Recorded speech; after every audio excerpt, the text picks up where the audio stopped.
Another edition of Riding Home. This time, Georgia a double overtime loser to South Carolina, 20-17.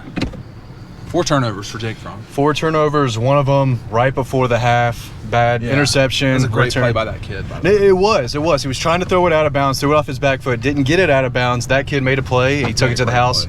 Momentum really swung there. Georgia was going to attempt to take the lead right before the half. Then Carolina takes a 7-point lead, and that's kind of where it started. But, yeah, 4 turnovers. And didn't score again the rest of the way, Carolina. Right.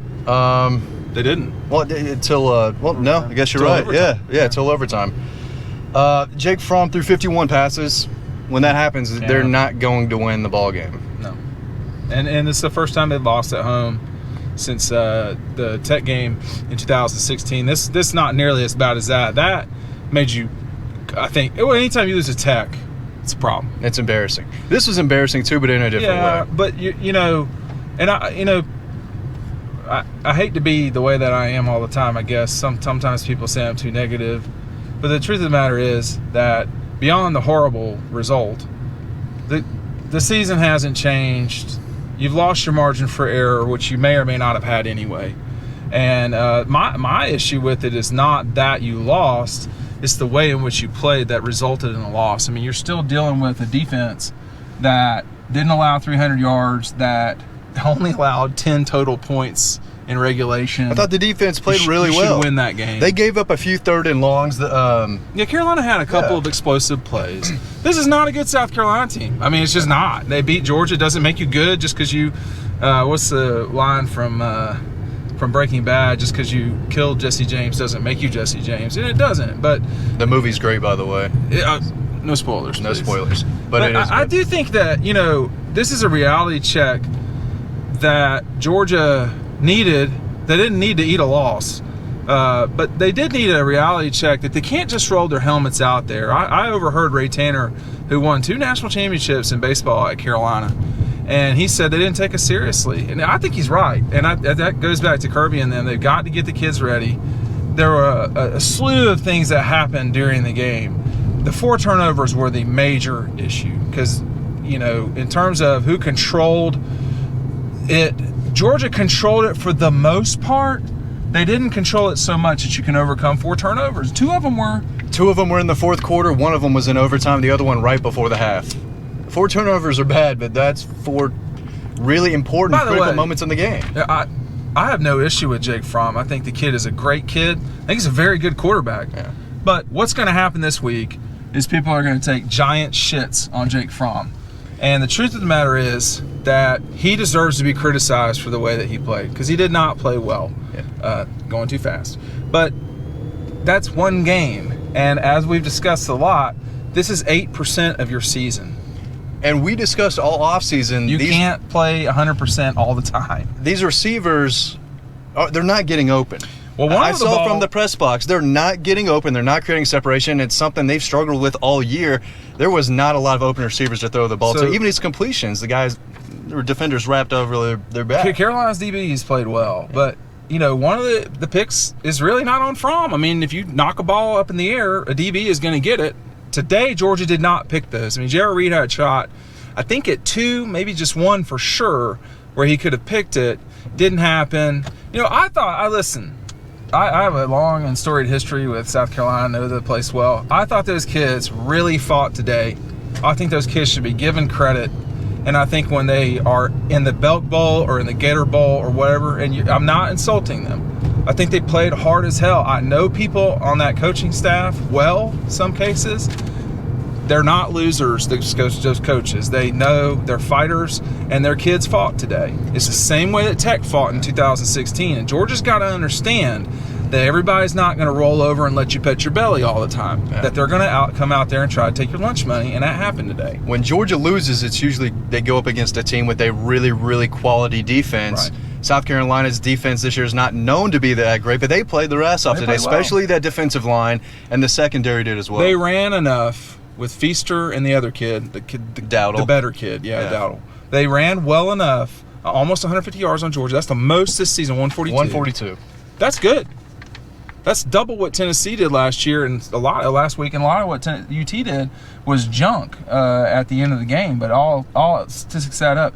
You still got the amount. I mean, like you're watching, Bama is kind of fighting with A&M right now. They'll win that game, and then it will come down to Missouri, Georgia, Florida in the East. It will come down to Alabama, LSU in the West, and the winner of the SEC championship game will go to the playoff.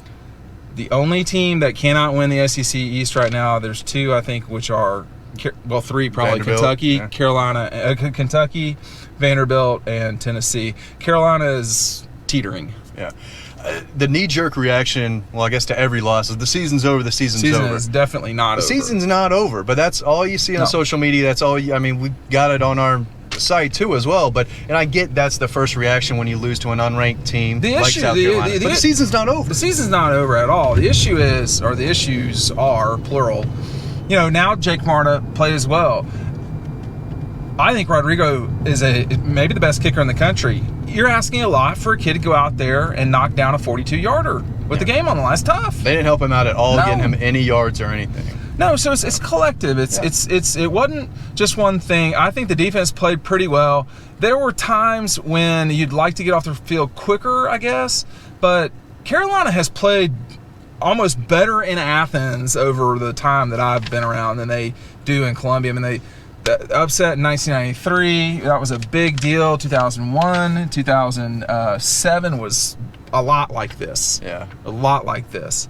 And then 2011, they won a game they had no business winning, Carolina. And so it happens. But, if you're Georgia, Kirby didn't seem to give one shit at all. Were you in there? I was not in there, but Brendan I was right outside. I heard it, and I'm thinking, man, he seems a little up. He didn't. Yeah. No one likes to lose. He wasn't happy, but he wasn't happy, but he was like, look, he wasn't pissed we can't turn it over. Yeah. You can't. Four gifts, I think, is the big quote he had. But no, it's a great way to lose a football game. Yeah. Like if you're trying to lose, you say, what can I do? What can I do? Let me turn it over when I've got momentum. Right before the half. The first play of the first quarter is always important. That's when you want to take a shot to the end zone, make a statement to start the fourth quarter, and they fumbled the snap and turned it over just like that. Just like you saw it. They don't go under center much, and I don't know who that's on. It goes on Fromm because Trey Hill can't fumble. But he had a bad game, Trey Hill, dude. But it happens. Yeah, you're going to get challenged. Yeah. I mean, like... Tennessee challenged them early on. So it can't be stunning that in a league where since 2000... I don't know. You said this century, LSU has gone undefeated in league play once. Alabama has gone undefeated in league play once in 2009. They met a Florida team that was undefeated. You are not going to go undefeated in this league. Will not happen. Not with the teams that are here. And that's not just say Carolina. Carolina's not good. Don't confuse what I'm saying.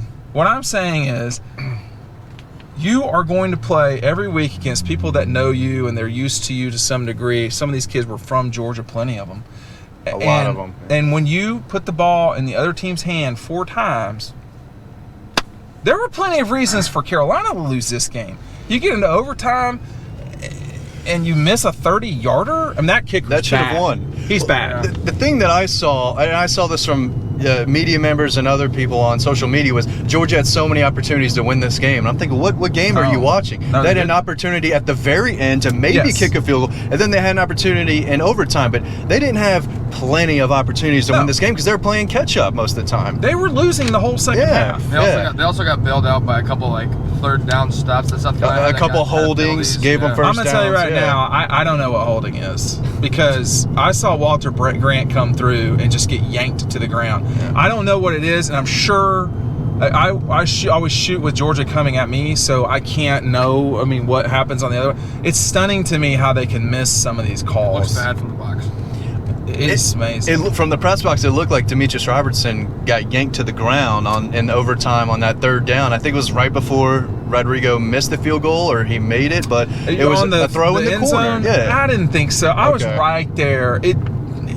they barely missed that. That would have been. It looked like he was open for a second, then he was falling down. Well, I think he lost balance, but I would have to go back and watch the game. But their most reliable receivers, Lawrence Cager, was out. And he was out. I still don't know how to pronounce his last name. Cager was out. I mean, they Trayvon Walker was in a sling. I didn't know he was hurt that bad. Everybody's banged up. We're 7 games into this deal, and right around the corner here, your whole season's on the line when you go to Jacksonville. Yeah, I'm skipping the Kentucky game because if you don't handle business against the Cats next week, then you're going to the Outback Bowl anyway. Yeah. So then the season is over. Yeah, the season's over if they lose any other. They game. are on the precipice of terminal loss. There is no margin for error from here on out. And against Florida, I think Florida will lose tonight. I'm not certain. Like other people I'm not are. certain about anything. I mean, Georgia State beats Tennessee. South Carolina beats Georgia. I guess Florida can beat LSU. They can. No, they can. It's at night. That's tough. I'm not expecting it to, but that's why you play the game. No, but if LSU, I guarantee you one thing. If LSU turns it over 4 times, they will lose to the Gators, and that's what. Unless the Gators turn it over 4 times again. The Gators turned over 5 or 6 times last week. They're not. Florida's not dependable. LSU's defense is still iffy. We'll see how many points LSU. And you had one of the most dependable teams in the country coming in this game, just lost where they were favored by 3.5 touchdowns. So that's college football right there. You're still dealing with. It's a line of scrimmage game at the end of the day, man. It's a turnover. They did not play well. They did not play well on the offensive line. They did not. I mean, when you look at the statistics right there, you've got almost 470 yards for Georgia, almost 30 more plays. They controlled it. I mean, time of possession doesn't matter when you throw a pick 6, but they had the ball for 20. What is that? 13 more minutes in South Carolina. That's a whole quarter. So felt like Georgia had more penalties. They only had 6 for 60 yards. Carolina could not stop the. But those were all 5-yard penalties. Yeah. It resulted in punts. I mean, Carolina punted 7 times. That's not ideal. Well, when you turn the ball over 4 times, it is hard to get a ton of punts in. But he was okay. No, Camarda, 3. He bombed that first one, man. That's great. It just needs to be consistent, though. And put those small ones, inside the 10, which he has a little trouble doing. Punting wasn't the issue. Kicking wasn't the issue. Again, it was a collective loss. Coaching, offensive line, quarterback, receivers, they've got to get open. They've got to create separation. What pattern have you seen here? I think once you start, the receivers have to make plays. They've got to get open. What I mean to say is patterns. Here we are, another October where Georgia's lost a game. Jake Fromm doesn't play well. Well, stunner, your quarterback doesn't play well and you lose.